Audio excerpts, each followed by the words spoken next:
Welcome back to the Nexus Gaming Series. I am your caster, Bahamut. On the left-hand side, we've got the members of Church of Murky, and on the right is going to be Would Tap That. This is a Division D East matchup. Thank you all so much for joining me. Thanks for hanging out, and once again, thanks for the subs earlier to the Noble as well as Stark. Seriously, thank you so much for all those subs. I really appreciate it. Grievin, Spur, Ektar, everybody, Chess Leader, how you doing? Thanks for coming by. Fishy, how you doing? This intro is hot. The Kobe made it and did quite a great job with that. But speaking of things that are starting out, let's actually talk about some map bans, because we got to figure out how we got here. The members of Church of the Murky are the home team this evening and are going to be winning the coin flip. They went for first pick priority for game number 1. Cursed Hollow and Braxis Holdout were banned by them. We had Sky Temple and Towers of Doom being banned out by the members of Would Tap That.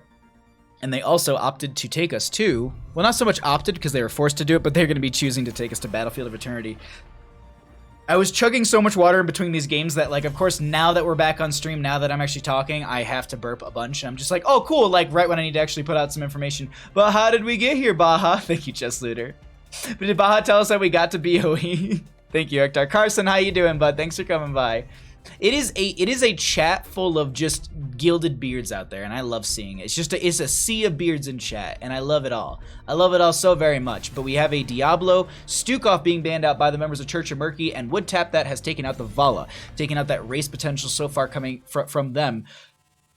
Do they go for like a gray main? Or are they going to try and take out all of the immortal race potential? Hanzo has seen a little bit of like I'm trying to think of the word for it, like, not fall from grace, but he's picked less here on this map because of the fact that you do need to get auto attacks onto enemy heroes to get the cooldown reduction at level 4 like you used to. I believe Never Outmatched is the talent.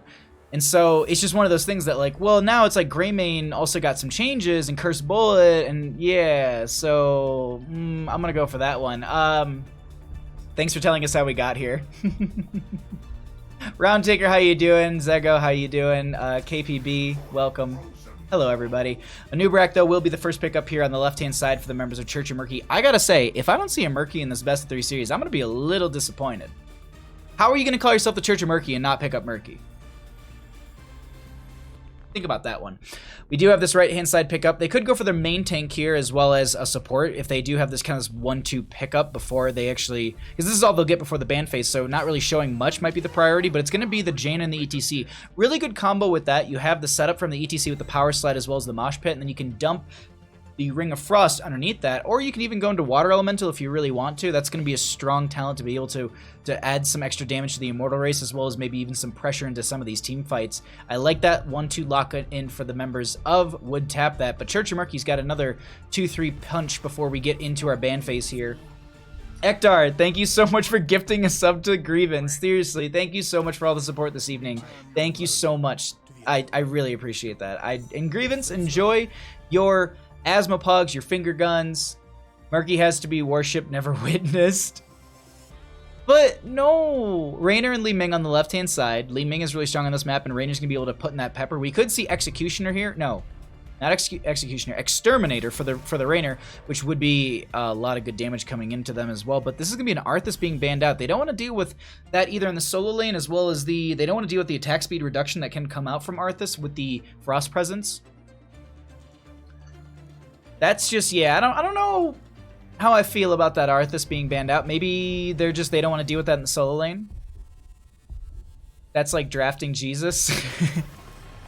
Yeah, but if you draft Jesus, wouldn't you win? And they are going to ban out this Greymane. It would pair well into the Jaina ETC, as well as the fact that it's just going to be strong Immortal races, which is something they don't have yet. We could be seeing them go into like a Lunara here. A Malthael's strong for the solo lane. They could hold off on their solo lane because they do have the last pick of the game. There's the Lunara for the race. Do they just go into their support here? I think they might be deciding, like, do we want to show support or do we want to show solo lane? They're going to grab their support now, have that locked in. That's a good combination right there from those 4 players so far. And then they'll be able to pick up their solo lane right now, seeing what that is going to be. What? You can't use God in the game. He's too OP. That's fair. That is a very, very fair point. Nah, Diablo is going to keep killing him to the boards. Ouch. Want to buy Murky 5 gold piece?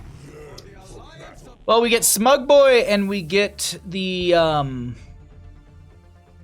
Human Hater, I guess, because Imperius hates mankind, doesn't he?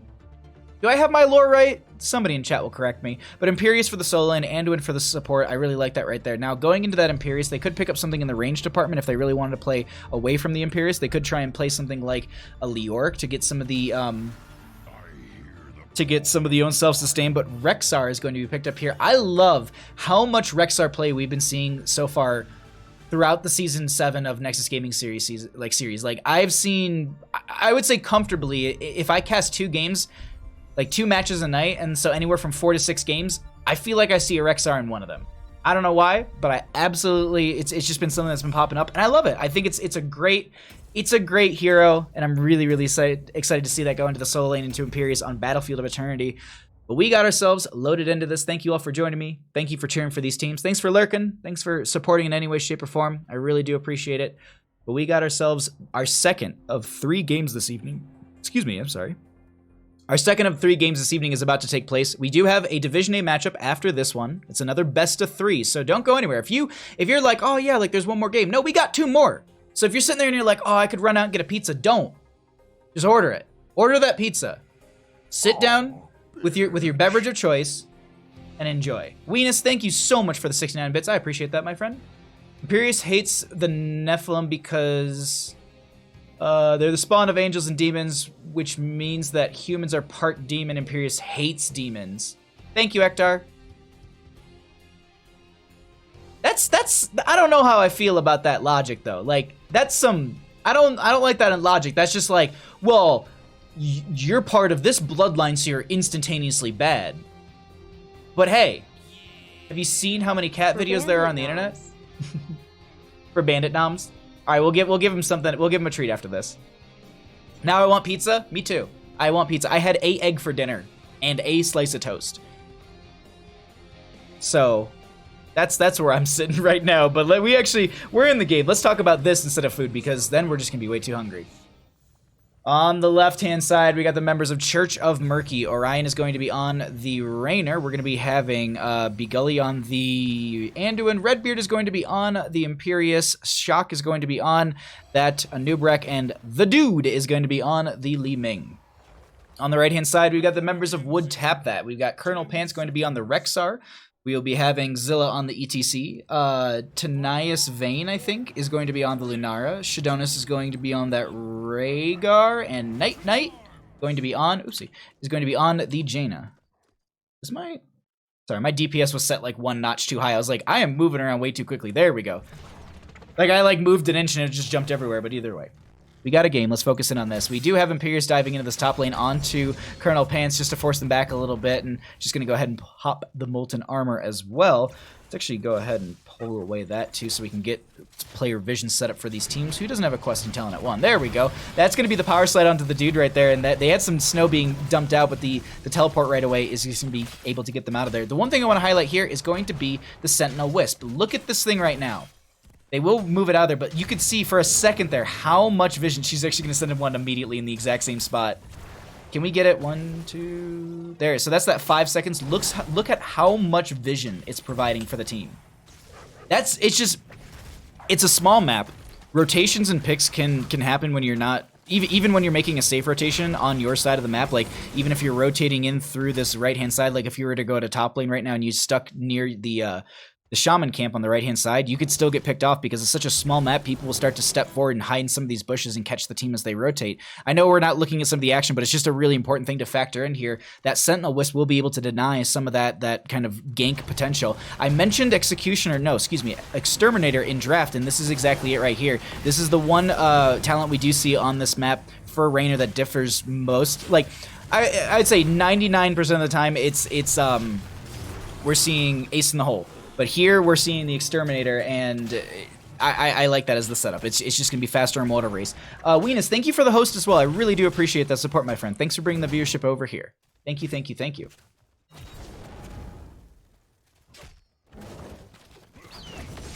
I always miss the best things. Oh no! Wait, what'd you miss? The bark box? Did you miss the bark box? Oh no. It was adorable. Like he lost his mind He loved that bark box. And now he's working on the camera roll thingy. He grabbed his parrot and then he went back to the toys. I know this isn't good casting. Let's actually jump over to that because we have 3 to 3 in levels. We do have bruiser camps going to be picked up on the right and the left hand side. And pretty good timing on these. It looks like they're going to try and push these out as the Immortal spawns. And so typically the one thing that I at least want to note here is you want to try and grab these as late as possible. And this is a good example. They're going to be holding this for now. Night will be waiting to grab this. The reason I say you want to hold off on grabbing it is because look at the timer. There's 19 seconds left. They do have this wave being pushed into the bottom lane. But now the Shaman camp is here. 13 seconds still remain on this Immortal spawn time. This means that they're going to be able to go ahead. They burn down this Shaman camp. They grab their own, which is now just getting into lane. See, this is what I wanted to highlight. You want to try and grab this at the last possible moment so it feeds into the lane as the enemy team is going to be rotating over to go ahead and go onto the Immortal for the race. So now they're going to be sitting there and saying, all right, we have to make the decision at the halfway mark. Do we continue to race or do we have to send one to go deal with this? Redbeard will do that, and that allows them to, later in the game, they'll be able to step forward and try and take a fight because they have that vision. And actually, they might be trying to do that right there. Misha Bear is maybe just scouting out for the team, but that was an aggressive posturing coming out from Colonel Pants, who is going to continue to use this Misha Bear, and they're now going for the denial onto this. They do see Imperius is gone out of that top lane, so they have to play this a little bit safe. Healing Totem coming out from that Rhaegar as well. 5 to 5 in Lettles. Nice Celestial Charge going on to a couple players right there, but they don't have the questing talent at 1. Tyranius is going to be able to back out, but that's going to be the Misha Bear getting picked off. First blood, in a sense, over to the members of Church of Murky as they've defended this really well. They send their rangers to the left-hand side. Once they see that health going down, they're going to say, let's engage. We need to go in on this. They don't have their Misha Bear for a few more moments. I think it should be just back. Yeah, actually, they just got it back up. So now they're going to re-engage. They're going for the fight here, and Raynor just still applying that pepper on the left-hand side, just trying to use that Exterminator to burn through. Lunara needs to step forward, and they need to get some damage on this. They're doing a great job of zoning the enemy team, but the race coming out from all these members and the poke is going to be way too strong. They have to back out. Actually, no. Raynor, hello? Just Raynor. This is Jimmy. This is Jimmy just doing Jimmy things, but that's gonna be first Immortal of the game going over to the members of Church of Murky. Now look at this. This is the value you can get with a Shaman camp that is left on its own devices. It's going to really siege through and gets a lot of pressure. Okay, and this is another thing to note here. Look at how much damage is in the bottom lane, and now look at how much damage is in the top lane and the front gate. This is something to note in your own games. If you are ever trying to posture ahead of time before you actually get the marker of where it's going, you can look at your own gates. If it's going up against you or the enemy team, it will go to the most well-defended lanes. So the bottom lane had a few little ticks of damage on the keep front gate, or the fort front gate, and so then the Immortal then decided, cool, I'm going to go top lane, there's no damage up there, and that just makes the game a little bit more fair, I think, for both sides, because you're sieging into a more well-defended lane, so that at least gives the enemy team an option for a defense here. They're not going to be constantly just going into a keep and pushing the same lane. It's like, cool, top lane's obliterated, we got forts and keeps in bottom, but that Immortal's gonna rush to core now, and so it's not, if teams could like send it to a lane, I was sure that's what would happen. It'd just be constant same lane pressure pushing in. Just Reyna, just Reyna, just Monica. Oh, I remember, I always think of casting. We're here for Bandit. That's fair. Most people are. I still to this day, I think one of my favorite signs that I ever saw was at BlizzCon, which was, I was no joke coming down the escalator and I saw it popped up onto the, because I was doing photos and interviews and stuff like that during BlizzCon, and I was just watching a lot of the games on my phone as I was running from interview to interview. And I remember, like, I opened it up as I was going down the escalator, and I saw Cat Peach holding up the Just Probius sign, and I lost it on the escalator just coming down. And it just looked a little insane because I had, like, cameras and stuff all over my body, and I'm just sitting there laughing at just staring at my phone, and it's just, yeah. It was a good one. Just Monica, just Probius. It was a very good board that she made. Anyways, let's actually get into our second Immortal phase here. It's still going to be 8 to 8 in levels, and they're going to be trying to push in this bottom lane. They have had some camp pressure coming in. We do see Colonel Pants trying to grab this camp on the right-hand side, going to leash it, or in this top lane, going to leash it a little bit. Redbeard going to step forward. Looks like we are going to get some pings from a player to be coming up here. Let's actually jump onto the vision for the Lunara right now and see. They sent the Sentinel Wisp over here. And it's going to, there you go. And you could just see right there how much it just opened up vision-wise. And there's going to be a little red reticle over the enemy team. So they know that they're in vision of something. They know there's a wisp around, but they're still going to be seen in that right. They don't actually get their Shaman camp on the right-hand side. They're going to go purely into the race. We do have the Nature's Calling for the Lunara as well, which is going to be a strong talent for said race. Looks like it will be pretty even between the two teams. Actually a 2,000 difference roughly between the two of them. That Raynor really applying that pepper and putting in some good damage. This will be on the safe side for both. both. We do have Shaman Camp being picked up on the right-hand side while this is going to be defendable. They do have Impalers up in this top as well, which we're actually clearing out the wave. They have some Shamans in bottom that are crashing out of the gate, and so they want to keep them in this fight as long as possible. Redbeard gets scouted out by that Wisp right there. 10s are going to be right around the corner here. Let's look at our other numbers that we have as the fight's going to be breaking out. Redbeard is going to be taking a lot of this damage, and they might be going down. Nice leap of faith from the Anduin to pull them out of the fray of all of that bad damage. A little bit of a Divine Star to heal him up, and they managed to back off. Misha Bear, actually, excuse me, is a little bit low. They get some chain healing off from that Rhaegar, as well as the men from Rexxar right there. You saw putting a big old chunk of health into the Misha Bear. Double stun coming out, and that's a reset for the Li Ming. Can they find themselves a Rexxar? Just the Misha Bear. They're going to push back, and they'll have the Misha Bear up in... Is she like half death timer? I wish it showed on Aliobs. It used to, I know like the main observation tool will actually show you how long she's dead for, but this one I don't think is programmed for it, or not really sure. But they can see that there are 2 members in top lane going for this clear, so now they're going to step forward. You can actually see this happening on the minimap, and with those members in top lane, they actually look at that. This is what happens when a Shaman Camp goes and does whatever it wants. They're going to be able to burn down that fort easily. That's going to be a pick onto a Nubrak. First blood of the game, first full blood, I guess you could say, is going to be going over to the members of Would Tap That. But there's already been 2 Misha Bear picks, and this might be a third, as that Misha Bear is very close. Ancestral Healing goes out, and it might have been meant for the bear? I'm not sure about that one. Regardless, this is going to be the Immortal going over in favor for the members of Would Tap That. Second Immortal, first one for them. Let's see what they're able to do with this. Thornwood Vine actually also for the Lunara. Going to be playing safer with that and just trying to poke out from a distance. That actually also, I think, got some changes as well. Let's actually look at that really quickly. So it's a 15-second cooldown.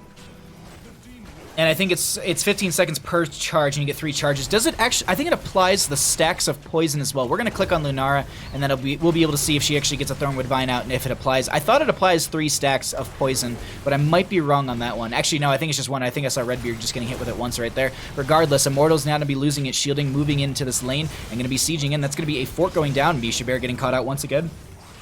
Ring of Frost onto 1. They catch the Anduin. They're going to be stepping further forward. That's going to be the Mosh Pit as well to follow up on top of Redbeard. Going to be targeted. That's going to be the Holy Word Salvation to save them for now, but that is Anduin going down. Imperius trying to work their way into this backline, doing as much as they can. That's the Misha Bear getting picked off, but Redbeard is getting way too low, and that's going to be Imperius going down. Shaka is going to be down as well. Resets for these Li Mings as they found a Jaina kill, but they found the Li Ming. Immortal still sieging. The 4 members are down. 6 seconds on the Anduin. They could get a keep potentially here. They've got some decent siege on their side. ETC, Rhaegar, and Rexxar all siege really well, and that Lunara in the back is going to be applying that poison. Look at this keep just getting shredded right now. They're just waiting and just watching from the sidelines because there's not much they can do. 10-minute keep. The poison should take care of it. Misha Bear? Yeah. Misha Bear's fine. Misha Bear is as close to as Murky as we're going to be seeing this series. I'm okay with that. I'm very okay with that. I've never heard anyone call her Misha Bear before. Really? I don't know why. I think it's also because like my neighbor calls Bandit that. He calls it Bandit Dog. Or he like I picked it up too because like I say Copper Dog to his dog. Maybe it's just habit from the people that I talk to up here. I can't remember like another time whenever I said it. Either way, I'm just here to give Baja support still rating. Good luck, both teams. Thank you, Arrow. I really appreciate the lurk. Thank you so much. Thank you, my friend. We have a bottom lane siege camp coming in here. They send the Sentinel Wisp out. So here's the thing. If you're going to be doing that kind of thing, if you want to try and get some vision on the team, throw it through this bottom little alley right here. Throw it in this bush because that will get you the vision that you're looking for. You could even throw it over here because right now, I think they were trying to get an idea of how many players were there and how aggressive they can be. Imperius is showing in top lane, so they know that there's at least... Oh, this is aggressive. This is really aggressive. Do they know? We're going to jump over to Rainer's vision. They can see that there's a couple... Yeah, they know that enemy team's over there. Look at the Wisp right above them, too. It's not in a bush, so it's not going to get the 200% range increase, which I learned a few weekends ago is actually... Because I thought it was just constant, but it has to remain in a bush for 5 seconds before the vision radius increases. So that's just something to note right there. If you're playing and you're like, wait, why isn't it doing it? It has to be in these fogged areas or however you want to determine that. But bush is the standard term. Leap of Faith once again to pull them out. That's not going to be up for another 45 seconds if I'm not mistaken. Misha Misha Bear charge goes in. That's going to be the Ring of Frost connecting onto the Rainer. Web Wrap went out to the ETC. They're trying to get the burst, and it's the Holy Word Salvation to keep a lot of the friendly members alive, but that's now down. Misha was also... They also used the Bestial Wrath. They have the power slide in. Mosh Pit onto one. Gets interrupted by Li Ming. The Ancestral Healing goes out to the Rainer... Excuse me, to the ETC as Rainer goes down. Redbeard so very low here. Can they find another kill? That will be the Rhaegar with 2 kills, and Jaina going to be picking up the 3rd. ETC trying to pressure into this further, but Zilla's getting a little bit low. They have to back off. Wisp coming in once again through the top area over here just to get vision for the friendly team. The dude trying to throw out some damage right now, and it looks like Misha Bear set up to get a little bit of that block, but that is a very, very good play coming out from the members of Would Tap That. Meanwhile, in bottom lane, we are going to be seeing a Shaman Camp get full value on their own. They throw the Jaina down there because the race is just going to be easy with this Lunara, and they go ahead and burn it right through. Let's actually look at some of the other numbers once again, as we are going to be approaching our 3rd Immortal of the game, and this will be moving in through top lane. As I noted before, it'll go to the most well-defended lane. Top lane still is a keep. Bottom lane, just a well. Are they trying to take a fight before this? Hold on. Oh, Misha scouts it out as well as the Wisp as well. I think they were trying to set up for a pick right there. It didn't work out. Cleanse went out onto one. Oh my god, this is a Nubrak trying to dive in, and look at that blow up that just went through. Ring of Frost connects onto the dude. Can they step forward onto this Sleeping? She uses the Wave of Force to push back Zilla. Orion is taking a lot of damage, and Imperius gets blown up as well. Meanwhile, there's an Immortal pushing in through top lane that they need to worry about here. And they're just going to chase into this. Oh my god, look at Orion's health. Just, I wouldn't say getting decimated, but getting shredded. And now we have an Immortal that approached the top lane. And same thing, you know, we'll teach this as learning, or take this as learning experience as well. So if anyone doesn't know, the little glow that you see around the Immortal right now and the shield are actually, they relate to each other. The shield is that little glowy bit. Once it loses that shield, it will move down into melee range. You'll actually see it fall to the ground and it no longer will be flying. So that's the difference between the range and the melee form. I think it might have a different attack speed. Let's actually look at this really quickly. It's got a 0.5 attack speed. Wait, basic attack. Oh no, so the basic attack range changes. That's really about it. Okay, that's good to know. But it's 13 to 16, and they're approaching the core. The members of Wood Tap that are going to be trying to end right here. The core is already at half health. That's going to be the Holy Word Salvation. Colonel Pants is going to be going down right there, and that's going to be a mosh pit onto quite a few, I think. I swear, I think it was put on a 10-second cooldown, but regardless, they siege into the core, and that will be game number 1 over to the members of Wood Tap That. GG. Well played.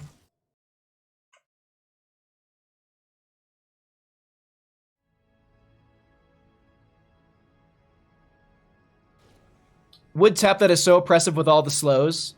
Man, they're killing it tonight. Yo, Untapped Fear, how you doing? Thanks for coming by. He was hurt way more than decimated. Decimated means losing 10%. Huh? He was hurt way more than decimated? They were solid week 1 when we played them, but man, this is scary. GG's. GG's to both of those. Oh, wait. No, I don't want to rename. I wanted to show talents. Who is the person that I need to message? That pick or first pick? Okay. We'll get that set. Great first game. I agree on Tap Fear. I very much agree with that. All right, cool. We know that they want first pick at least. First pick.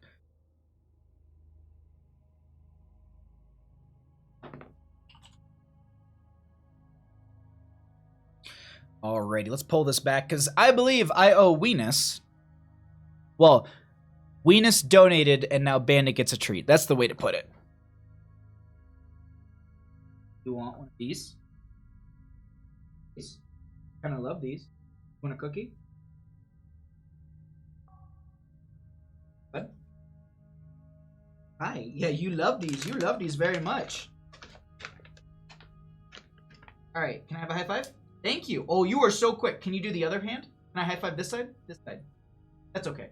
Good boy. Good enough. That's it. That's all I needed. Thank you, bud. Thank you so much for the 100 bits, Weenus. I really appreciate it, my bud. That's it. No more. You're a good boy, Bandit. Oh, I don't want to run into you. Lay down, bud. Bahamut, you said that Rainer was not Not decimated, but shredded. And I'm saying that, yes, he was more than decimated because he lost more than 10. Okay, I see. Good. Yeah, that was good.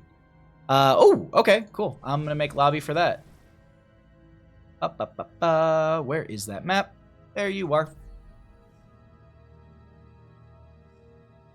Okay. Let's make me an observer with referee. Let's give that. And I can invite both teams because I actually know, like, both the teams use relatively the same icons between all the players. Love the cast, but to be honest, Bandit is 100% the best caster in NGS. I agree on Tap Fear. You don't have to apologize about that. That's a known fact.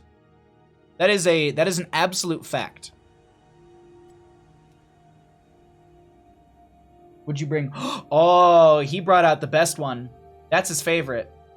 Duck is like the favorite of his. That was the one. That was the toy that when I crossed from Detroit to basically California, that was the one toy that he had the entire trip. And that is his, like, he will carry that room to room with him. He'll never play with it. He just carries it. He likes to have it near him. It's adorable. It's very adorable. I apologize also. I forgot to update the team scores. Let's actually get that so we do know that Wood Tap that is up 1 game in our best of 3 series. We're all good. Everything is all set right there. We're just getting the team slowly into this lobby, and then we'll get going into game number 2. Bandit is the only reason any of us come to the stream. Yeah, and that includes Bahamut. Yeah, I agree with that.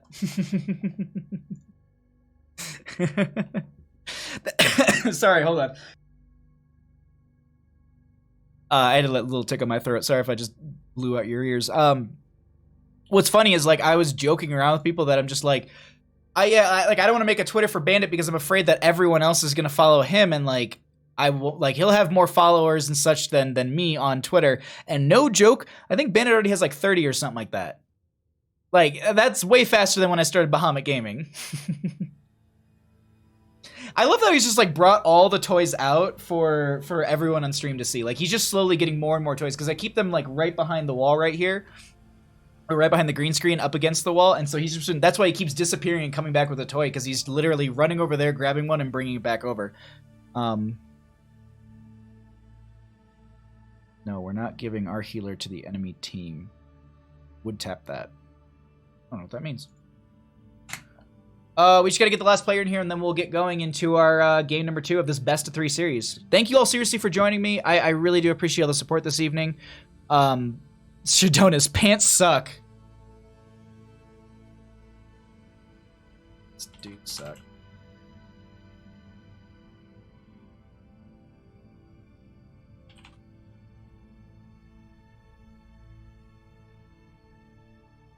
All right.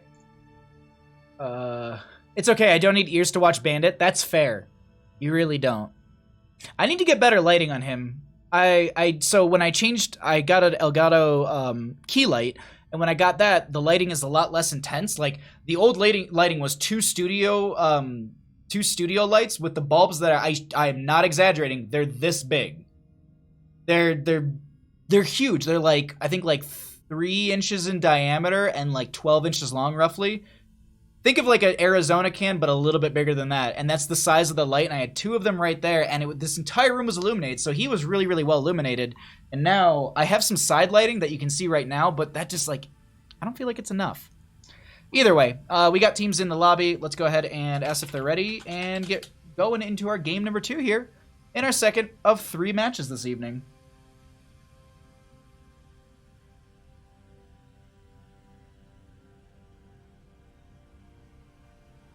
Alrighty. You have all your favorite toys, mister? Did you like the bark box? Bet you did. Biggest question on my mind is Bandit a good cuddler? Yeah, so I had a friend come over and they literally said, I wish I could take your dog into work because I could actually make it through the workday. Because like what he did, like he'll come over to you if you sit on the couch and he'll just like suction to your side. And if you start to pet him and stuff, like he'll just lean more into you. So yeah. He's a really good like in essence, like he'd make a great therapy dog, but he's mine and I love him. We got a game. Let's go ahead and jump into this. We are going to be heading into, I did that way too early. Welcome back to the Nexus Gaming Series, everybody. We are going to be heading into Dragonshire for our game number 2 in our best of 3 series. We have the members of Church of Murky on the left, down 1 game in our Division D East matchup. Thank you all so much for joining me, and I'm sure many of you in chat are sitting there and you're just like, wait, Bahamut, game number 2, Dragonshire. How did we get here? I'll tell you. On the left-hand side, the members of Church of Murky were the home team. They won the coin flip. They opted for first pick for the first game. Curse Hollow and Braxis Holdout were banned out by them as well. Sky Temple and Towers of Doom were banned out by Would Tap That. Would Tap That, since the enemy team had first pick, they had to choose the map. Battlefield was their first map of their choice, and they won that. The enemy team chose first pick again for game number 2. So Would Tap That has said, let's go to Dragonshire. And now, you know why we're here. What is Bandit casting this evening? Bandit is casting... He did a Division A game before this. He's doing a Division D right now, and then he's going to be doing another Division A after this. Thank you so... thanks for coming by, Big Scary Duck. How you doing, bud? I hope you're having a great... Tatsuki! Thank you so much for the 7 months. Thank you, thank you. I know how I got here. How old is Bandit? He just turned 5 in the spring. He's a very good young boy. Thank you so much, Tatsuki. I really appreciate that subscription. Bandit is eternal. Oh god, yeah. Best cuddler, best boy. Let's get into this draft though. We got some things happening right now. Rexar respect ban for that solo lane. Diablo gonna be banned out once again. Orphea banned out once again by the members of Would Tap That. Seems like there might be a Orphea player on the opposing side that they're a little afraid of, or just they're afraid of Orphea, the character overall. You look great tonight. You two missed it. There was a bark box that we opened for Bandit earlier. That's why he has so many toys in front of him. And then we're gonna order more bark boxes because we're gonna order more bark boxes. I'm actually gonna set myself up to do it like every other month if I can, or I just might have to manually do it. I don't know if they have an every other month option because like he doesn't go through that many treats. Like I try and not overfeed him and give him too many treats, like 1 or 2 here and there. He's a good boy. He's the best boy. Also, your games earlier looked amazing. I think Baja's at 32 subs tonight. I think it might be more than that. I think it's like 34, maybe?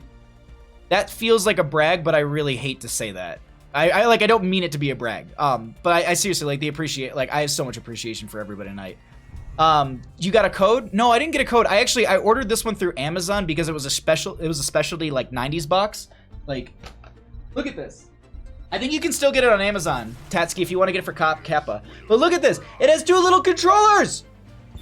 And they're the Kawanami code. Hold on, what was the verbiage for it? I know we should be casting and talking about draft, but dog toys, way more important. Where are you? Oh, it's in the box. I'll have to grab it for later, but either way, it's awesome. And yes, I'm going to be working towards getting Bandit a referral code for BarkBox. But let's actually get into this draft because we've got a lot of things happening. I'm seeing a Kel'Thuzad, which I always love to see and cast. So this is going to be a Dahaka Greymane Kel'Thuzad on the left-hand side for Church of Murky. Really big blow-up, really strong solo lane already. They need a support and a main tank on top of all that. They're going to take out the Anduin because it was actually really difficult to deal with. Not really difficult, but just annoying to deal with in the last game. That Leap of Faith definitely denying 2 kills throughout that game. Maybe even more. I think there might have been a couple other Leap of Faith, but 2 very notable ones where they saved anyone from getting picked off. On the right-hand side, they got a Stukov and Kael'thas, so that's going to be a nice duo right there. They've got their support and some damage. They're going to need a solo lane and a main tank. The ETC was enough of a threat in the last game where they're saying, we don't want to see that in game number 2. 34 subs? Yeah, seriously. It's insane. Yeah, and there's like a ton of them. There's like a little Polaroid, there's like a little TV, and then there's like a little piano thing, and they're all squeaky and they're all great. He's already like, no joke, as we got into this, like I pulled Fluff off the floor. He's already ripped one open. I love it. Kel'Thuzad is a bit scary. I agree. Kel'Thuzad can be a big factor, and that's the reason I was so excited about it. But a Nubarek will be our main tank on the right-hand side, and a Chen will be picked up on the right as well. Would Tap That, picking up a strong solo lane with that Chen. I'm excited to see if we get the Wandering Keg, or if it will just be Storm, Earth, and Fire. Come on, Wandering Keg, give this to me. But this is they still need a support and a main tank on the side of Church of Murky. I like the idea of them grabbing an Ana here. If they have an Ana player with the Kel'Thuzad, that'd be really strong, but a Sally White main, as my artist likes to call her, Sally Thigh main, is going to be coming into this game. And now we have a Muradin as well, going to be leaping into the fray of all this. So some good aggression, some good lockdown, and a Rainer will be rounding out the draft on the right-hand side. I like the penetrating round as a kind of a dissing not so much a disengage, but a kind of denial for any sort of step up, as well as the fact that you're going to be having the Rainer's Raider to get some consistent damage out, sustained damage, and maybe use that as poke. Or they go for Hyperion and just have consistent siege with that. The Stukov on would tap that is a real good pickup for them. Chen is going to chunk, or crunk? Crunk. No. I think it's crunk. My brain doesn't want to read letters all of a sudden, or words.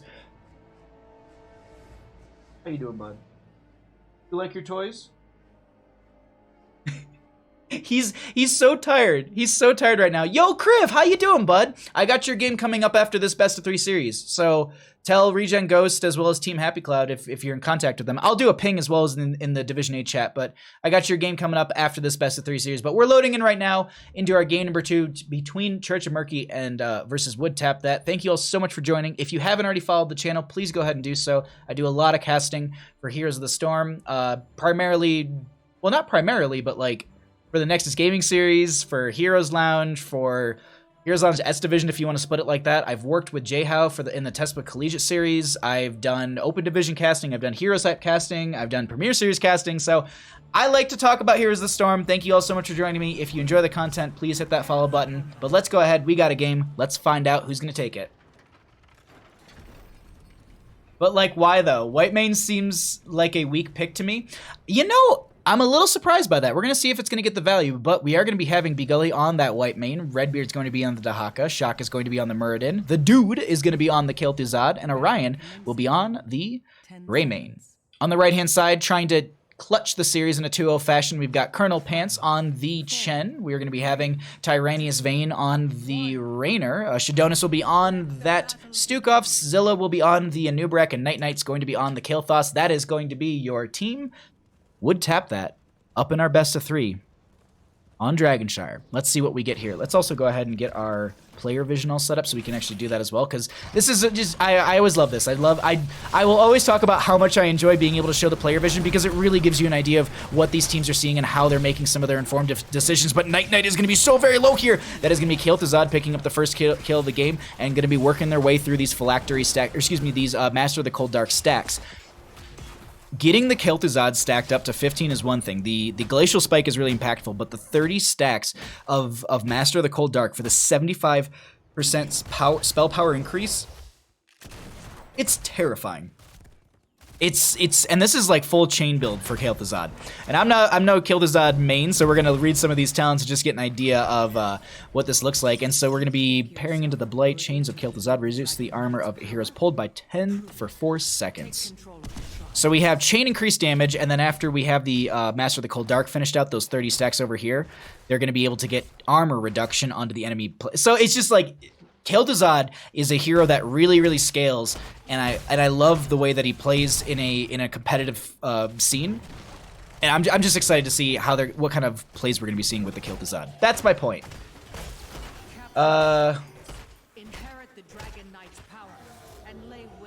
She doesn't really have a niche at the moment. Okay.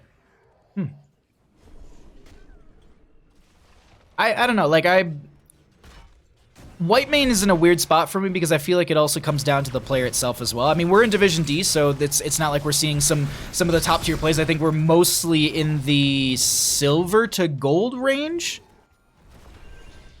I think it's like bronze, silver, gold, maybe?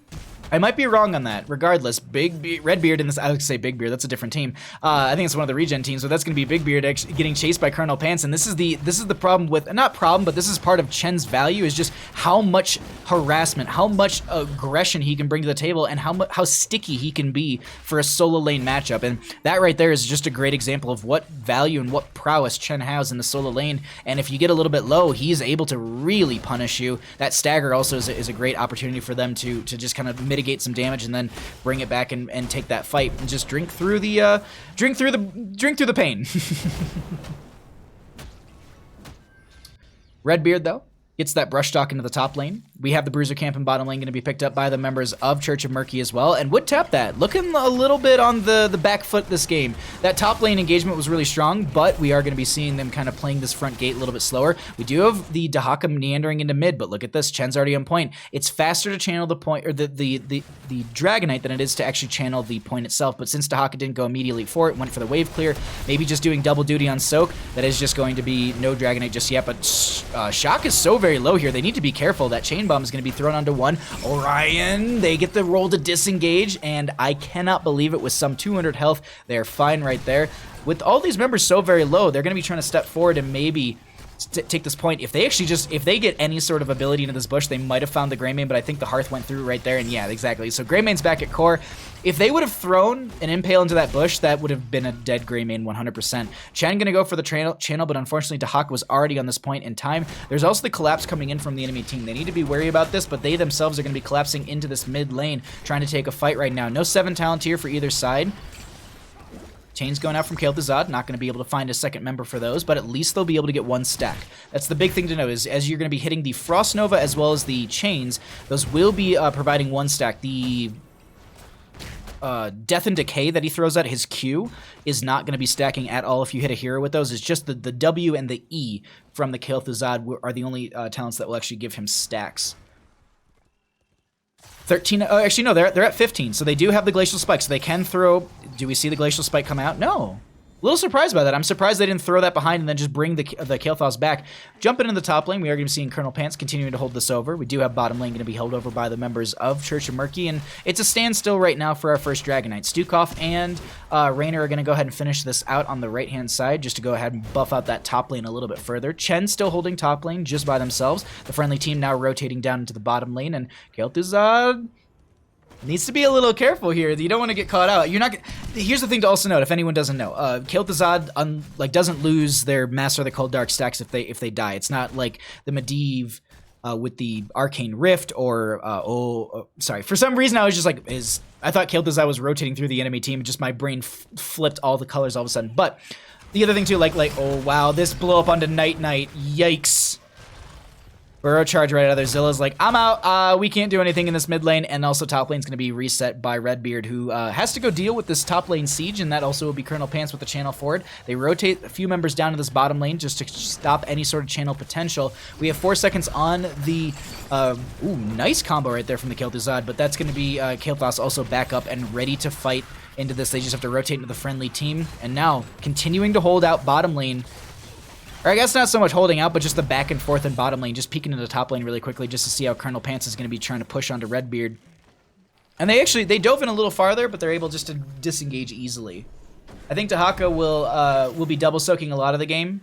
I hope not, because that's going to be hard for them to deal with the Chen. Speaking of dealing with Chen, actually, they're going to be doing a great job right now. Tongue drag, can they confirm the kill? Does Chen, that's going to be the stagger coming out. Chen's just going to walk away, but they might have to Hearth. Meanwhile, in mid lane, we have a fight breaking out right now. Shock is taking a lot of damage. That's going to be the way to push. Look at that slow. Anubrak went for the channel for a second, but Dahaka's on the point, and Chen is not able to hold that over. They did tap well. They do have that bar coming back slowly, and then just this back and forth dance. Look at Colonel. They're going to try and, I thought they were going to try and kick out into the lane, but they're just going to try and 1v1. I don't know how well this is going to go over for Colonel Pants now, because the other thing to consider too is, does Dahaka have essence? Can they just burrow and just, pop that essence right there? Oh, the tongue drag into the bush. They were going for it. Let's check into bottom lane once again. Kael'Thuzad trying to get these chains out. They do have Phylactery as well, and so they're going to need 4 more regeneration globes just to be able to pick up finish out that quest so they can get the insta buyback. Shock diving forward here. They do have the 10 talent here over the enemy side. They're still holding their 10. Are they going to be going for the playmaker? We'll see if they snap it, but that's going to be a Nubrak getting bodied right there. Greymane with that go for the throat. 10 talent here on the other side. Not Master of the Cold Dark, but that was going to be Shadow Fissure from the Kael'Thuzad, which is a global talent. You're going to be able to throw that and actually potentially poke out anyone who's going for the channel onto the Dragonite. But speaking of, we have top lane being held. We actually just saw the essence being popped by Redbeard as well. We heard that growl right there.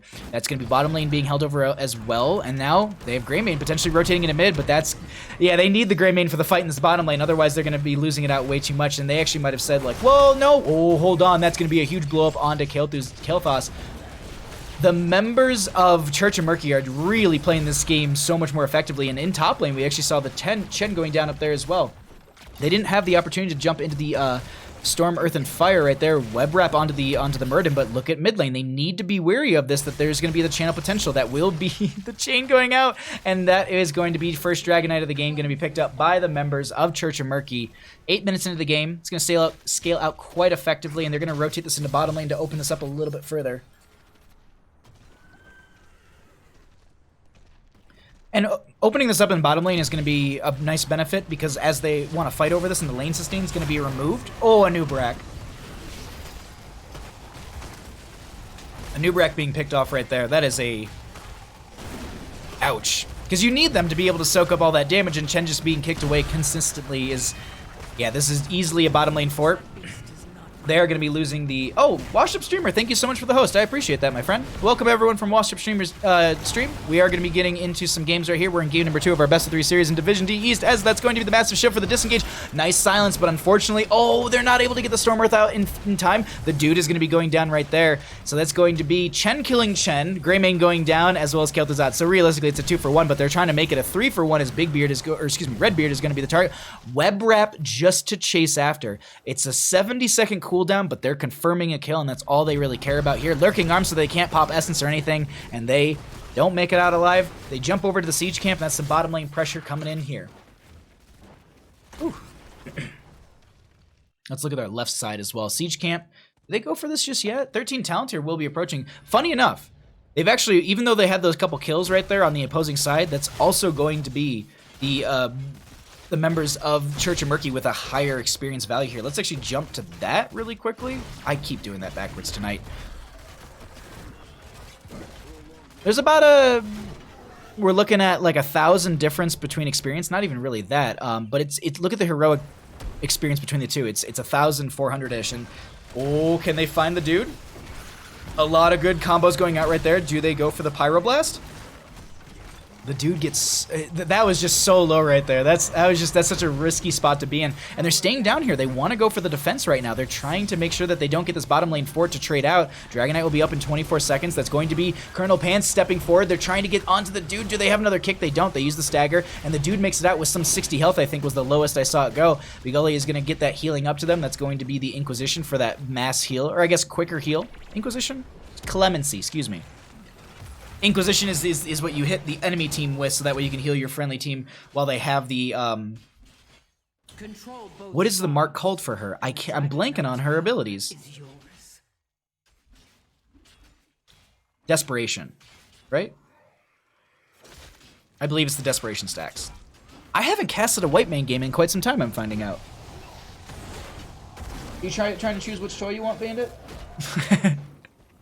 We do have a Dragon Knight points open available. It's 14 to 14 level, 7 to 4 in kills, and Kael'thas just finished their Mana Addict from level 1, so they have that little bit of barrier when they have a bit of a rough spot. Maybe that will keep them safe in some of these catch moments, but this is still anyone's game. Like, bottom lane is completely even. It's 5 to 5 in structures. We're pretty close in experience. They're making great rotations, but you can see the members of Wood tap that. They're oh, they found themselves a Dahaka. That is not a pick. Look at the Lurking Arm underneath. They pop their Essence. They go the other way. That's the web wrap to confirm it, but look at this top lane.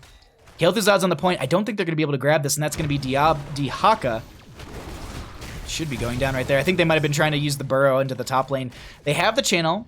That's going to be Kael'thas and friends jumping onto the bottom point. They rotate a couple into mid to make sure that no one's able to grab that. And let's jump over to the vision really quickly, as we are going to be seeing a little bit of a lead and experience now from that kill right there. Oh, hold on. This is an engagement that they don't have the friendly team for, and they really can't take too much of this. They have the Storm, Earth, and Fire available. If they can actually utilize it, can they get it in time? They managed to get it right there. Storm, Earth, and Fire out and engaging onto the enemy team. That is going to be Hyperion coming out as well. Lurking Arm from the Stukov, and they're going to be chasing onto Bigully. Can they get a lockdown with that Earth? Doesn't look like it. Oh, that's okay. So the Pustule actually is removed from Chen as well, because it was on Storm, Earth, and Fire, but it was removed when they actually transferred into the main. That makes sense because you actually have that's one of the reasons why a lot of people go into Storm, Earth, and Fire as well, because the cooldown is relatively low, and once you take a crap load of stagger damage, you can just pop the R, and hopefully that will be enough because it will cancel out all that stagger damage. Desperation stacks are from her Q. Her healing status is Zeal. Thank you so much. Zeal. I knew Desperation was not right, but Zeal, yes, that makes sense. Kick going over to Redbeard. They're targeting this once again. Can they find themselves another Dahaka? Channel, did they actually try to wrap around for that channel right there as they get the, ooh, that's some change. They're actually going to set, I like the call from Rainer right there. Whether or not they actually lived through this, that was really smart of them not to get a couple of the friendly members chained together, but look at the split coming through. They now have Zilla coming back, and Colonel Pants is going to be chained as well. That's going to be a combo coming out from Kel'Thuzad. And as I said, this Kel'Thuzad will scale over time, and he's got his change, and you can see the value he's bringing to the table. Let's actually cycle through some of the other numbers before we check out the full 16 talent tiers for both these teams.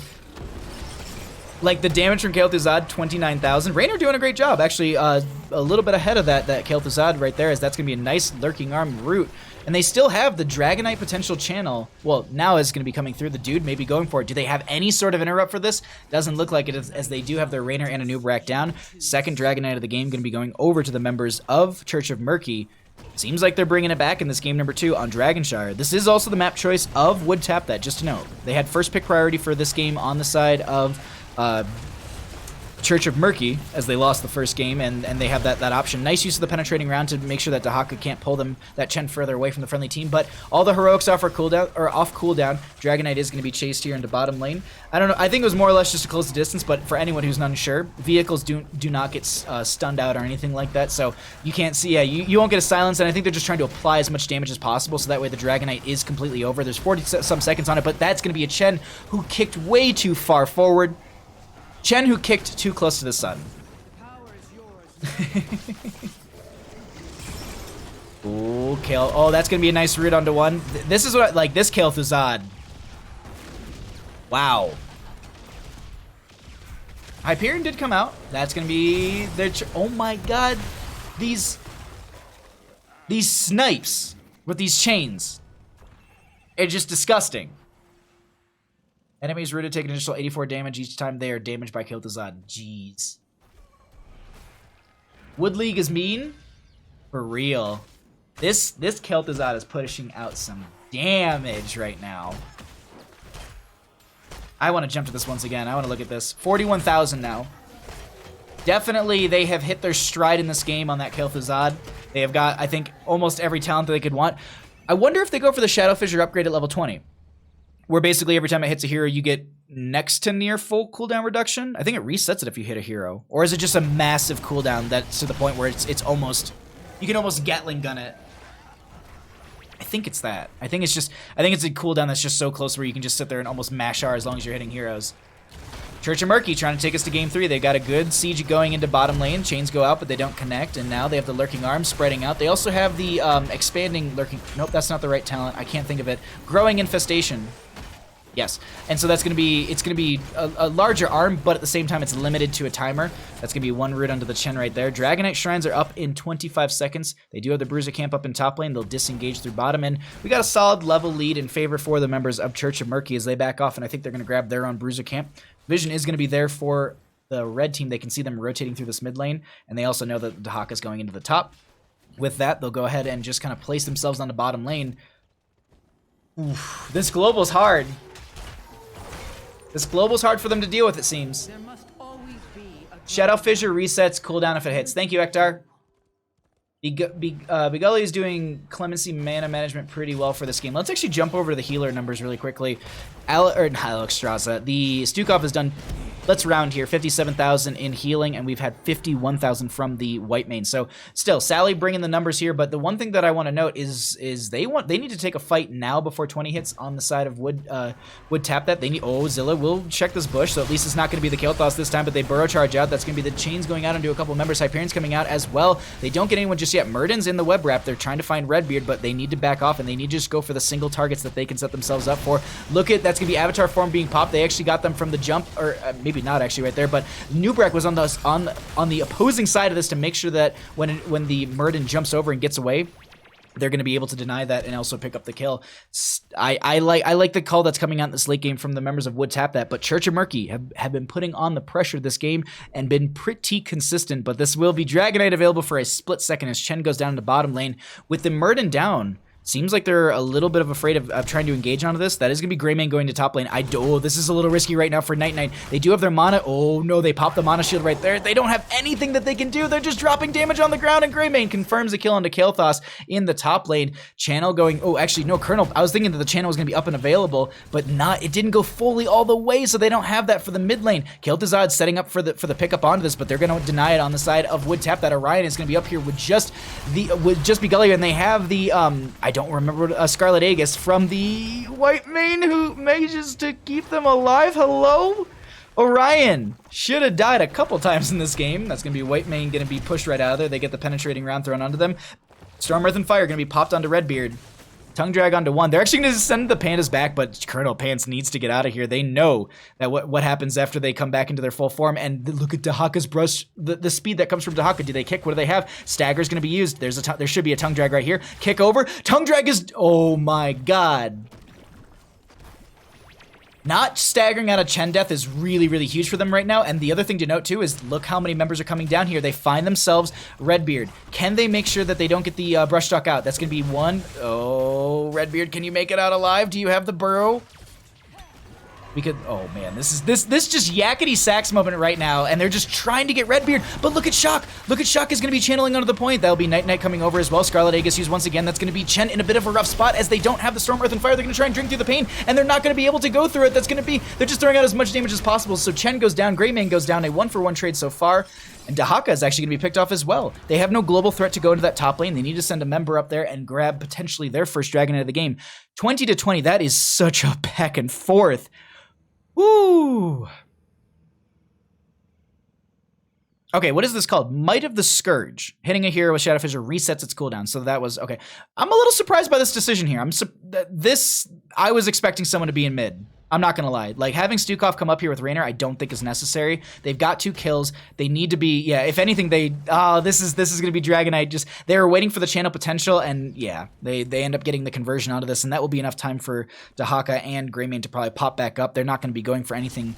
They're not gonna be going for this Dragonite on the side of Wood Tap that. I'm really surprised. I would expect them to actually leave the Stukov of the Raynor. Just, it's a hard spot to be in because you don't have your Chen. But I don't like the way they split that, definitely. They could have done a 2-2. It seemed like they just left a Nubrek, or maybe Kael'thas left, and then once they saw that Kael'thas was in mid, they're like, cool, like, that's just one player, because we know that there's someone else on top. So it was a smart call coming out from Church of Murky, and unfortunately Wood Tap, that's not going to be able to capitalize on it. Look at Dahaka, brush stock into top lane. They need to watch this Dragonite. They're not watching the Dragonite at all. This is going to be a third and free Dragonite for them. Maybe. Chen rotating into mid. Oh, no, so they have this channel in time. They stop it. Oof. Like, the pressure that's constantly coming in from Church of Murky is insane. I'm loving it. Look at this top lane coming in as well. Wood Tap, that is going to be applying some of their own, and I think it's just the back. I'm watching minimap, trying to figure out what these teams really want to do, and it seems like it's just camping, putting on pressure. Suicide Chen is so sad, yeah. Red team has destroyed a fort. Redbeard applying so much pressure, yeah. I agree. Alrighty, let's see. What do we have here? Top lane has Bruiser Camp and top, or up there. We have Shaman or Siege Camp in bottom lane. Dear Lord. And, oh, this Bush party right now. Both teams are just like, alright, they'll come to us.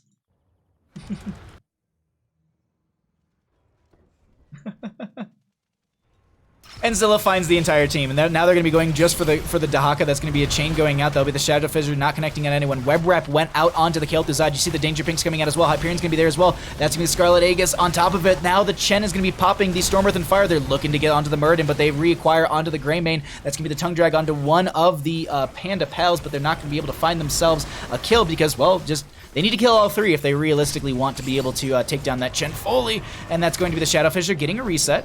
They're going to throw the Chen potentially into top lane. They need to deal with the Siege or this Bruiser Camp, or they just need to send one into top and then leave the entire team in mid, so that way they can defend and let one person get this Dragonite. They don't need to rotate out of lane, because it's faster to channel the Dragonite than it is to actually channel these points. They won't rotate down there in time, and they're going to be able to touch on... Oh, maybe with the Dwarf Toss.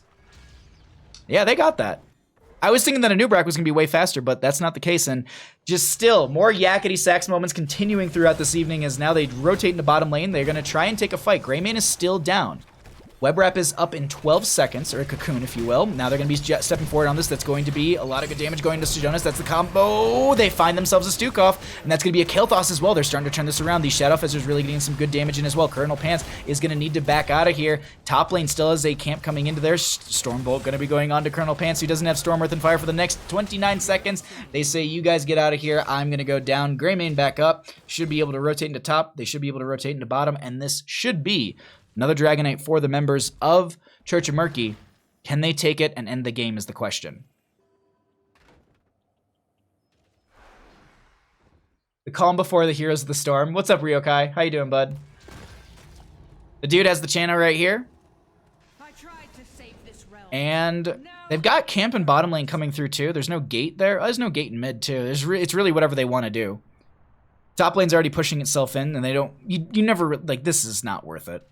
No, so you just go bottom lane. Core? I wonder. I don't know if it's GG, Brandflakes. I'm not sure. Better get some camps? Oh, absolutely. You better get some camps. I would say the members of Wood Tap that have at least one defense available here. It's 23 minutes, yes, but the I think that they've got at least one defense. Web Wrap went on to the white main right there, who gets taken right out of it. This Dragonite isn't being focused, but it is starting to fall right there. That's going to be the pick onto the gray main, 47% and falling. Dragonite's starting to hit this core, and it is going to be sieging in really well. That is going to definitely be GG's, as they're not able to burn it down in time, and that's going to be the members of Church of Murky taking us to game number 3. GG. Well played. DK Insurance is a good call. Yeah, that's fair. I didn't think that they'd be able to make it. I thought the Death Timers would be, I thought they would be able to get up in time and make a better defense of that, but nope.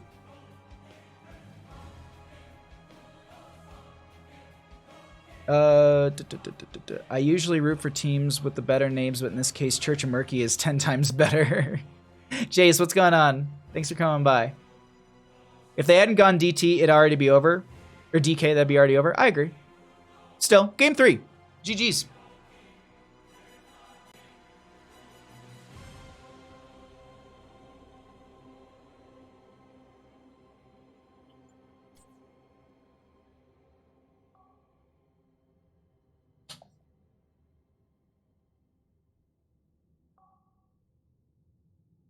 All right, they want first pick.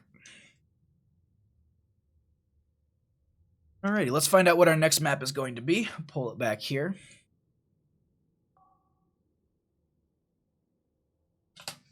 Alrighty, and then we're going to find out what we get for our game number 3. Thank you all so much for joining me.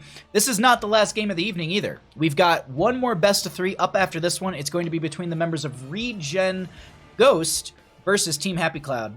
Thank you all for hanging out. Fun stream as always. I'm glad. Thanks for coming by, Brandflakes. I appreciate it. We're just going to find out what they want to do for map here, and then we will get going into said third map. What do we get here? We had a Cursed Hollow, Braxis Holdout, Sky Temple, and Towers of Doom banned out. Do we go to Tomb? Do we go to Infernal Shrines? Do we go to Haunted Mines? No, I'm just kidding. What did they ban again? Cursed Hollow and Braxis Holdout. So, like, Sky Temple's off the table. Oh, wait. No. Towers of Doom.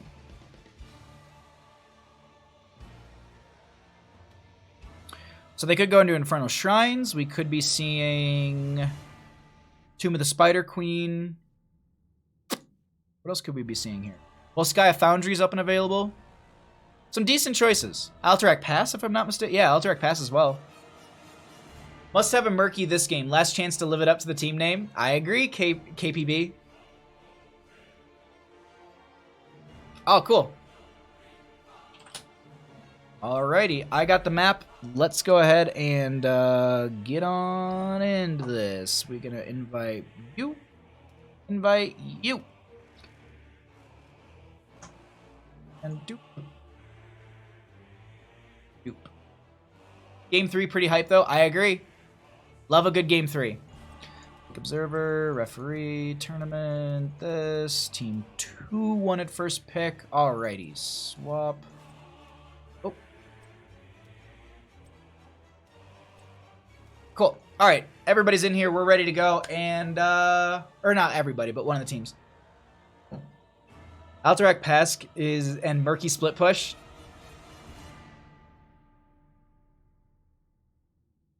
Alterac Pass, yeah. No, Murky split push here.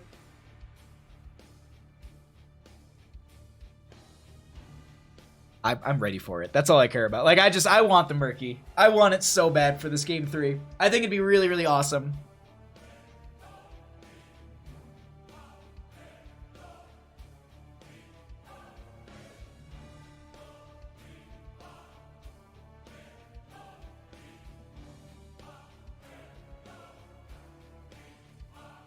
Okay, cool. Sorry, I just want to make sure I'm not missing messages. Teams are...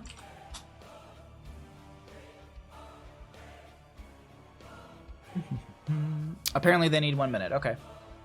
Enjoying the bandit view. Wish I could share my Bernadette cam with this channel. With the channel. You could, you know what you could do? You could join the Discord channel and you could post photos of your dog in the Discord. Just saying. Dog photos are always welcome in the Discord.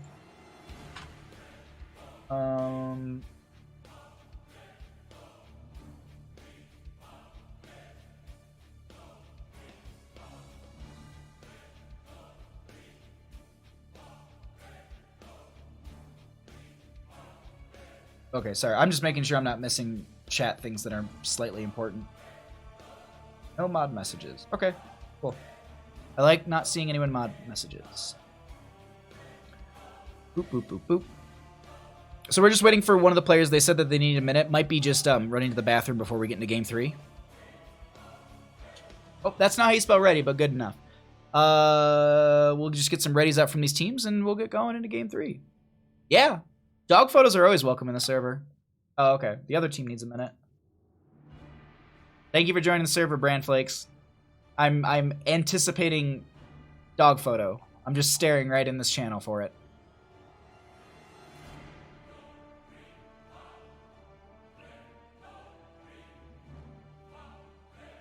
That.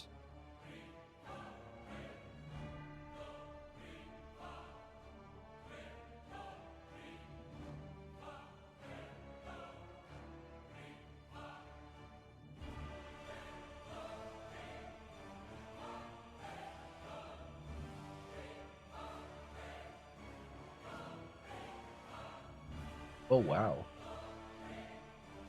Sorry, okay, I was just getting some stats from somebody. Oopsie, didn't want to do that. They're ready? Okay. Going, good luck, have fun. Give him a spooky worm.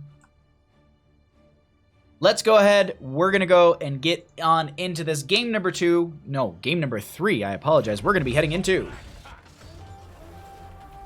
Welcome, everyone, into game number 3. We're going to be heading into Alterac Pass. And if you're sitting at home, you're just like, wait, game 3? Alterac Pass, why are we here, Bahamut? Let's take a look. The home team this evening is going to be the members of Church of Murky. They had the coin flip priority, and they won that. Oopsie, I did not mean to do that. You can see all my programs. They are going to be banning out Cursed Hollow and Braxis Holdout. We have Sky Temple and Towers of Doom being banned out by Wood Tap That. Battlefield of Eternity was the first map chosen by them and won by them. Dragonshire was the first map, or second map chosen by Wood Tap That, as they wanted first pick priority by the members of Church of Murky. And Dragonshire lost by Wood Tap That. We go into game number 3 as Church of Murky has chosen Alterac Pass. Would Tap That, wanting first pick, first ban. Let's go ahead and jump back into our draft and see what we have unfolding in front of us as a first ban Rexar coming at the respect. Just like respect. I love it. I love it. But how did we get to Alterac Pass? Thank you so much, Hector. All right, let me see. Where's this puppy? I'm not seeing a puppy in my Discord. I gotta say. Wait, I think someone picked it. Honey? Oh, all the pieces are coming together. Just need the Murky? Yes. I think someone picked it, yeah. Low-key Psychic? I hope so. I want a Murky here. Alright, so Dahaka gonna be banned out as well as the Orphea. Kel'Thuzad's still up and available if they want to go for it.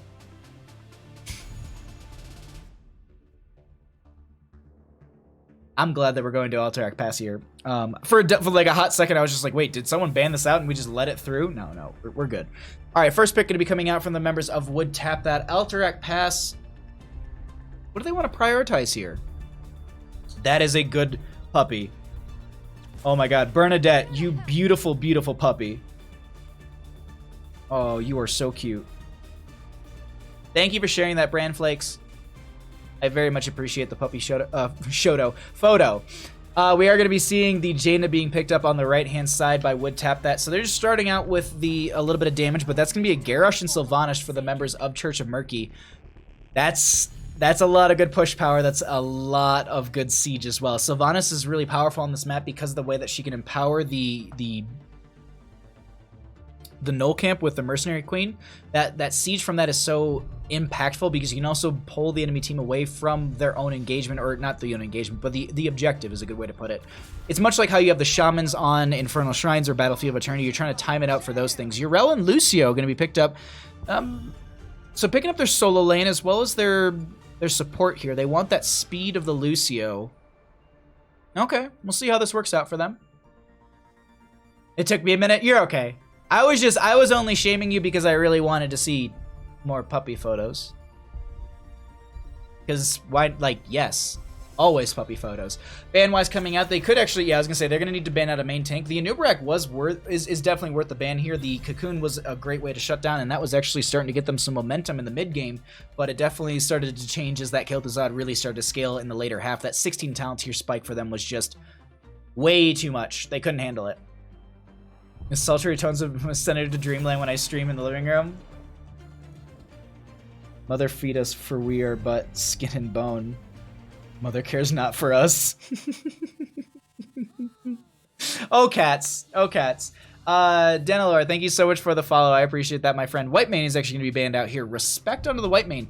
Kel'Thuzad's still up and available if they want to go into that again. And this is a brawly, fighty map where we could be seeing that kind of value pop up again. And I wouldn't be opposed to it. Malfurion going to be grabbed. Okay, it's going to be Li Ming. Because I was like, okay, Malfurion. Because typically you see the Malfurion being grabbed when you have someone who is not massively mana hungry on a mage, but still, like, just giving that cooldown reduction as well as the mana return is big for them, so they're able to get more damage out. I was thinking it'd be Kel'Thuzad, but still, Reset City for the Li Ming can be an opportunity for them. They need some more damage to pair into the Jaina. A Grey Maid wouldn't be horrible here. Fights really well, sieges extremely well, and also grabs camps on their own. And then for the main tank, something in the department of... I wasn't thinking Mal'Ganis, I was actually thinking Muradin myself. But Mal'Ganis coming out here. Okay. Okay. White Mane is seeing the love now. Yeah. Ronan, how you doing? Thanks for coming by. Oh, there's some respect bans coming out this evening. That is definitely for sure. Still no missile speed adjustments, right, after the movement speed changes? I don't think so. I haven't seen anything in any of the patch notes or anything like that. Maybe it will be noted in the PTR patch notes, or maybe it's an unchanged thing in PTR. Not sure if they're adjusting that. Arthas will be picked up here on the left-hand side. I like that. Some lockdown, some siege, and also some own self-sustain within their own right. I like the draft coming out from Church of Murky. The one thing I will note is that they don't have a Murky? Hello? Like, are we serious right now? How are we going to be doing this? How are we about to be having... a Church of Murky with no Murky? Oh well. Either way, we're going to be loading in here in just a second. Thank you all so much for joining me. I think I might need to make a second cup of tea before we get into the next best of 3 after this one, because I'm feeling a little sleepy. It's definitely been a long day, and we have been... Oh my god. Excuse me. Trucking through the casting right now. Ugh. Almost wrong pipe. You okay? You are tuckered out, mister. He's so tired from all the toys that he has got to play with. So disappointed a little bit. I know it's something they are monitoring. I only ask because it affects Ming more than the most. I see. You can't play as the god, duh. That would be too powerful. I know, Celadorn. I know. Total letdown? A little bit, KPB. Alright, everybody. We're going to be jumping into this, and we are going to be having... the members of the letdown team, Church of... No, I'm just kidding. The members of Church of Murky on the left-hand side. We're going to be having Begully on the Malfurion. Redbeard will be on the Arthas. Shock is going to be on that Garrosh. The Dude will be on the Li Ming. And Orion rounds out the draft on the Sylvanas. On the right-hand side, we've got the members of Wood Tap That. Colonel Pants is going to be on the Urel. Zill is going to be on the Mal'Ganis. Night is going to be on the Jaina.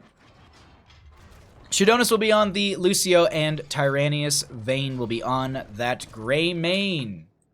Let's get into this mid lane. Is that a duck-billed platypus? Love? Wait, what? Or are you saying like Murky? I'm confused.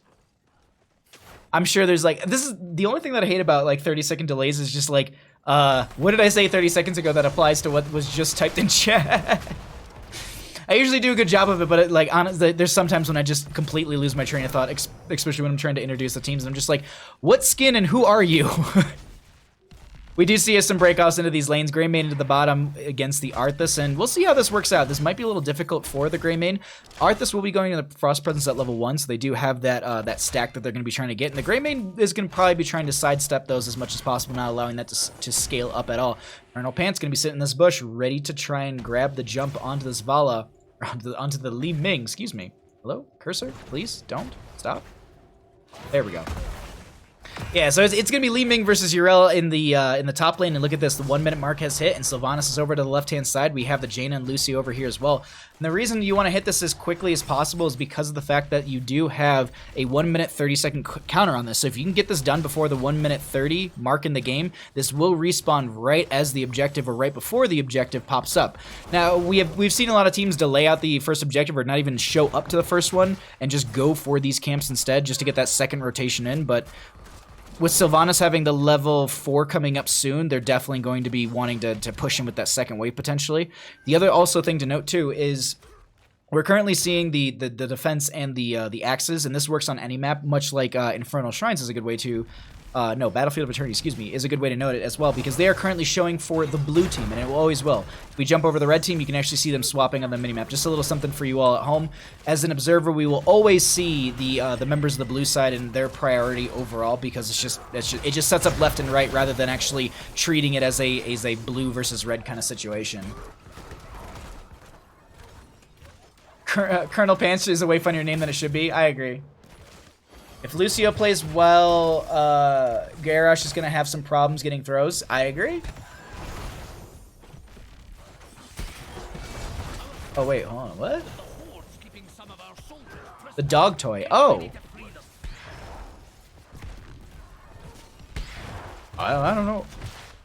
I have no idea. There is a duck over on the floor. That's his favorite toy that is named Duck. Either way. We got our first objective. We've got these camps going to be up in 10-12 seconds on both sides. Ling is my favorite solo laner. I agree on Tapped Fear.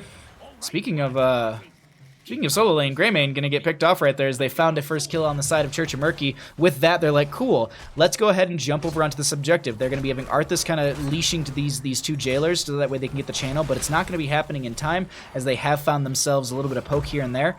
Now they're gonna be able to back out. Excuse me, they're going to be having to back out, as that will be the easy channel for the members of Church of Murky.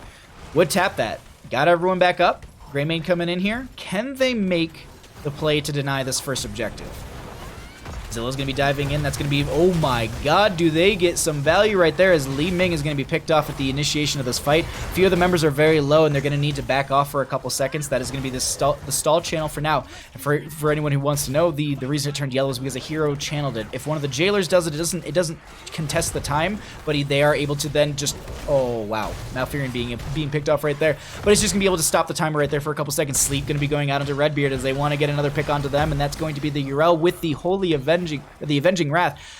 I gotta say, like, this early game from the members of Would Tap That seemed a little shaky, but really starting to put on the power as this is starting to unfold. The other thing too is the dude is constantly solo laning into Colonel Pants, and I don't know how I feel about that. It seems like their solo lane matchup isn't just going out too well for them, and they also do have on the note of solo lanes in a sense, that's going to be Sylvanas on the left-hand side grabbing that camp to try and push into the mid lane. They do have this channel going through, and it will be first objective in favor for the members of Would Tap That.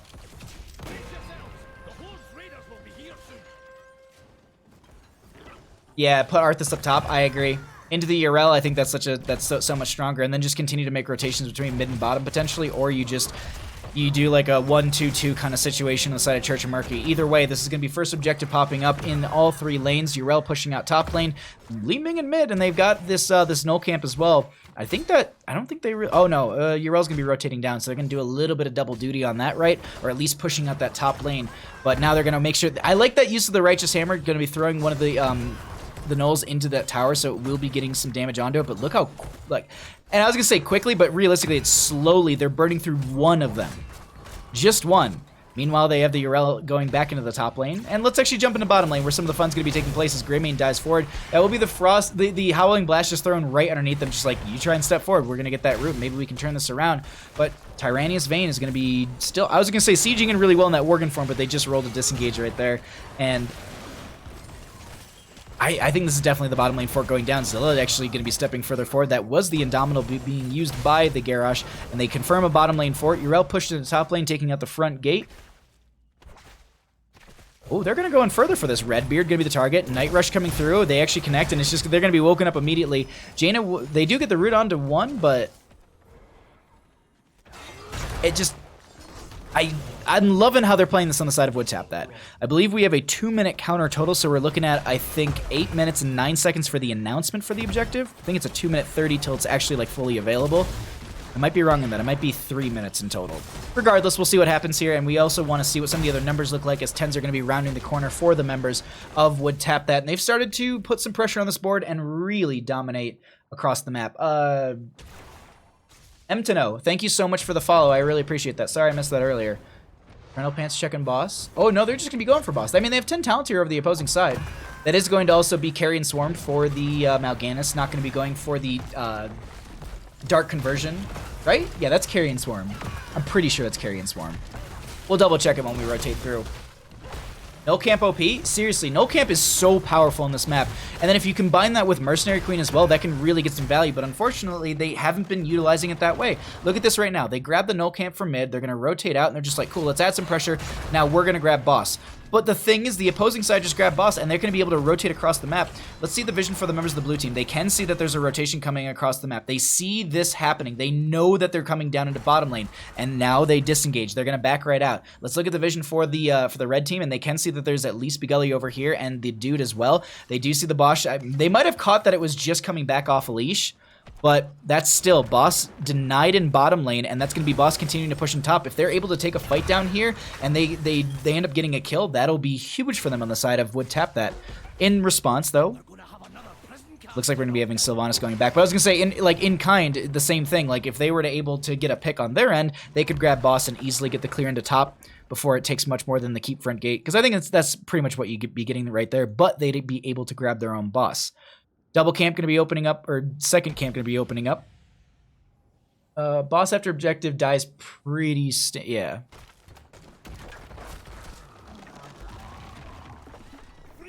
Free fort. I agree.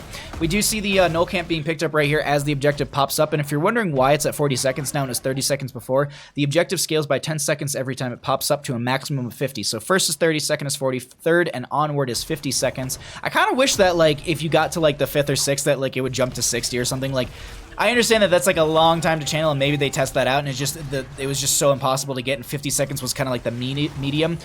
Not sure, but I don't know. Like, I feel like super late game ones, that would just be cool to see it go to the 60-second mark. Warlords challenge onto a couple. That's going to be this Zilla doing as much as they can. They're going to use the Carrion Swarm as well. They currently have the channel in their favor as well, and they're fighting over this very well.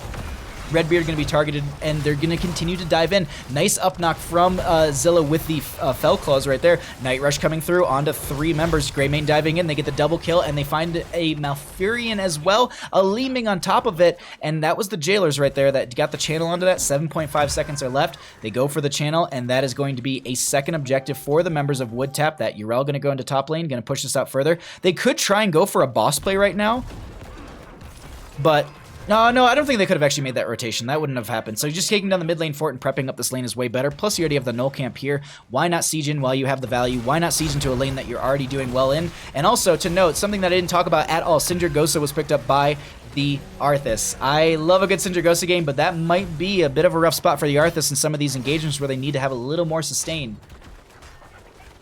2:30 till announcement. Thank you so much. So it's 3 minutes when it's activatable. Thank you so much for that, Ryokai.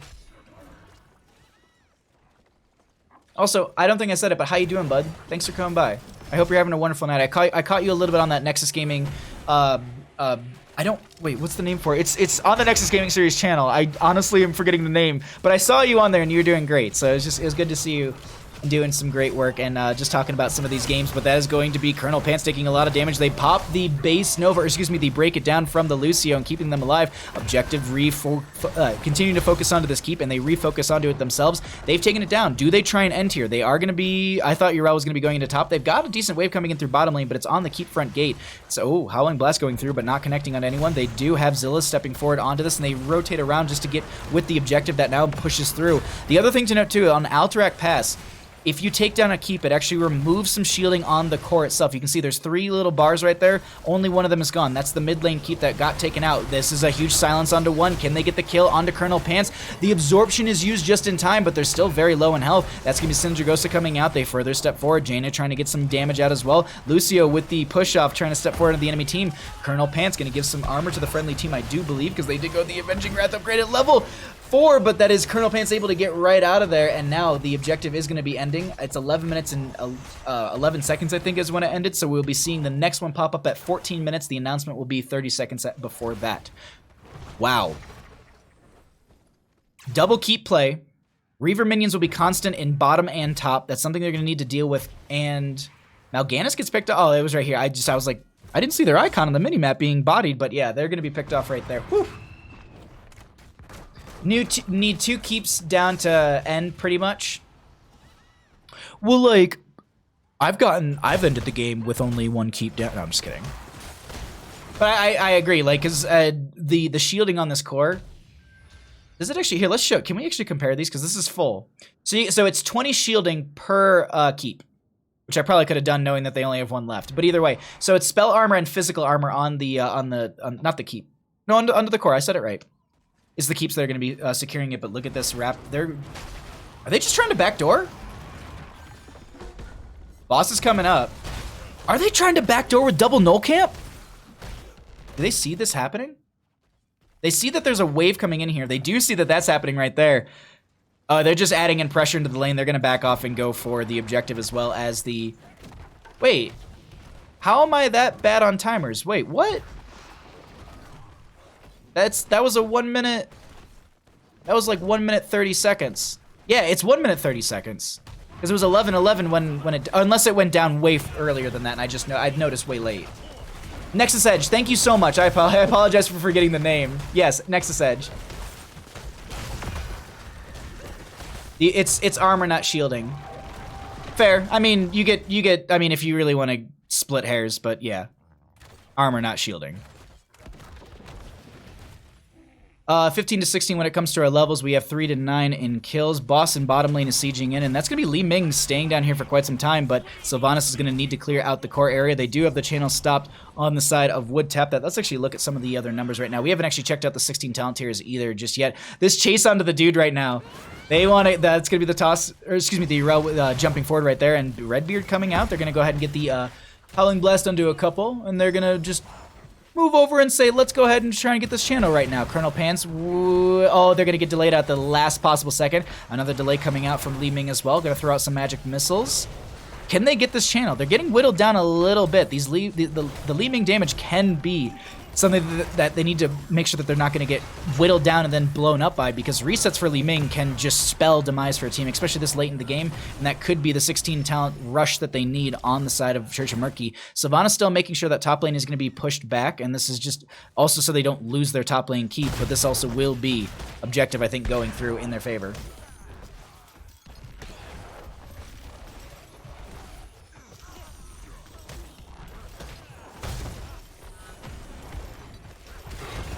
Okay, sorry, I was just double checking something, and that's going to be the Night Rush coming forward. That's going to be a lot of blow up going forward. Urel's going to be picked off. Zilla's going to be Warlord, just going to be taunted by that Warlord challenge. They still have the channel going through. They're trying to deny it for some seconds on it, but that's going to be Jaina going down. They don't have it in time. Do they get it? They do end up getting it. Oh my god, I thought the Jailers were going to be able to stop them from that full channel, but Lucio and Greymane live. But it's 30 seconds on average for the enemy, for the friendly players. That's rough. It's a rough spot to be in.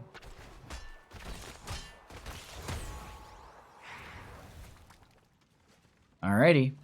What are they going to do with this objective? 18 on Jaina, 11 on the Urel, 12 on the Mal'Ganis. Like, these lanes are also... Like, look at Sylvanas is just clear right now. Well, I went to highlight it, but it didn't... Like, look at this clear! Leaves the lane. They do get the mid lane burned down really quickly. Top lane, I think, is just going to be dealt with by Orion. Bottom is pushed in. The friendly team is rotating in. You can see they're feigning for it. They want to so bad, but I don't think they're going to be able to. They can see the Lucio and the Greymane stepping forward into their core area. The top lane's going to get shredded through by the enemy team. They do also lose the keep up there. No, just nothing up here for this core right now. I think they're going to back and just boss. Boss is up in 130. 2 minutes right there. Another thing to note too is the core regenerates health. Something to note here as well. You can see that in the top bar. So long as it's not taking any damage and it's just kind of in that standstill. But now they're going to be aggressing out of this camp. It's still 18 to 18 in levels. The Indomitable is going to be used. They throw the Lucio away. They invade onto this camp. They're looking at getting the Sylvanas. That's going to break it down, used by the Lucio as well. They find a Sylvanas kill right there. That was also a Ring of Frost going out. Can they get... They got the Garrosh as well. Ooh, this double chase in, and they've got a minion wave in mid. They've got a minion wave coming through bottom, and the whole team is ready to go. Redbeard is going to be the target right now. They're moving further forward onto them. Camp going to be coming in with the entire Reaver wave, and this is the core starting to go down a little bit. Can they burn it down completely? Seems like with the 3 kills, they should be able to end this. Night Rush onto 2, and I think that's just more or less... Are they trying to up their KDA a little bit right there? Absorption will be used to carry and swarm as well, and that's going to be the core going down, and the GGs are called. Game number 3 over to the members of WoodTap. That GG. Well played. Regen is a cool mechanic, I agree. Oop, I gotta push buttons.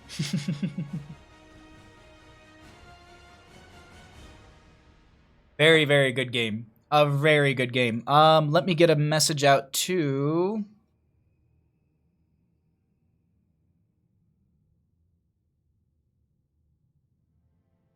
Does one player want to done interview? That is exactly what I just sent to the captain of the opposing team, of the winning team. Very, very good casting on my end right there. But we are going to get an interview in just a moment here, and then we are going to be jumping into our final best of 3 of the evening. Don't go anywhere. We're going to get through this interview in just a second. All right, or get to this interview in just a second. Lobby 1. All right, let me get Night in here, and let me pull this back onto my end. Hello! Let's update the team score so they have an idea of who won that, and then, yeah. So don't go anywhere. We got a Division A matchup coming up in about 5-ish minutes. I just need to run to the bathroom, and I probably need to make a cup of tea really quickly. Called it? Mm-hmm. Alrighty, we're going to get Night in our lobby in just a second. I'm just watching to make sure that when she jumps in. Alrighty, so we are joined by Night at this time. How are you doing? Congratulations on your victory. Thank you. So let's talk about some of these games here. Game number 1 was Infernal Shrines, or excuse me, it was Battlefield of Eternity, chosen by your team, and it was a very strong showing. Is that a comfortable map? Was it just everything kind of lined up? Can you talk about how you kind of, I would say in a sense, dominated Game 1? Well, in the past we didn't really do that well on this map, so we practiced it a lot and did some changes. And yeah, I think we just concentrated more on team fight than race, which really helped us. It seemed to really work out for you guys. Transitioning over to game number 2, we go to Dragonshire. It's your map choice. What was it? Was it the Kael'thasad just scaling over time? What was it that kind of really shifted the dynamic? Because it was a good back and forth early game, but like right around 15, 16 area, that's really where they seemed to pop off, and it was just so hard to take a fight. Was it just that Kael'thasad, or was it just the combination of the Haka, global pressure, all that amounting? I think it was the Haka pressure and also the KTZ with the white main, because late game his chains were really deadly to us, and we weren't even able to get to white main to kill her, so she just kept him alive every single time. It was so hard. Like, I kept seeing the Scarlet Aegis got dropped at the right moment, and there was just like, well, that's 50 shielding. You can't do anything to our team, so it's just so difficult. But then we go to game 3. You know, you opted for first pick. It's Alterac Pass. Were you worried about a Murky coming into this map? Chat was wanting it. Chat wanted the Murky so bad. I would have loved to see that. But overall, I mean, it looked like it was a pretty strong showing from your team. The Mal'Ganis was not something I was expecting. Is that a comfort for the team, because it seemed to synergize really well with the rest of the draft that you put forward, or was it just it all kind of lined up as the game progressed? Honestly, we haven't really practiced much with Mal'Ganis. Just came up during draft and worked out perfectly. Oh, there you go. I mean, that's it. That's all you want in some of these games. You're just like, okay, let's hope that this lines up and we got this. And hey, it did. It was really, really great play, and I loved the control that he brought to that team fight. It was overall great communication. It was very visible on screen, but I love the best of 3 series that we had. Congratulations to your Game 3 victory. Before I let you go, any shoutouts that you'd like to give? The floor is all yours. Shout out to my team. They all played amazing tonight. Shout out to Corix for always helping us prepare. And then shout out to you for casting us. We really appreciate it. Thank you. Well, thank you so much for the games. Thank you for just all this fun. And I can't wait to see you further down in the Nexus Gaming Series season. Thank you. All right, have a great night. Oh my God, that's too many nights, but have a good one. Thank you so much for the interview.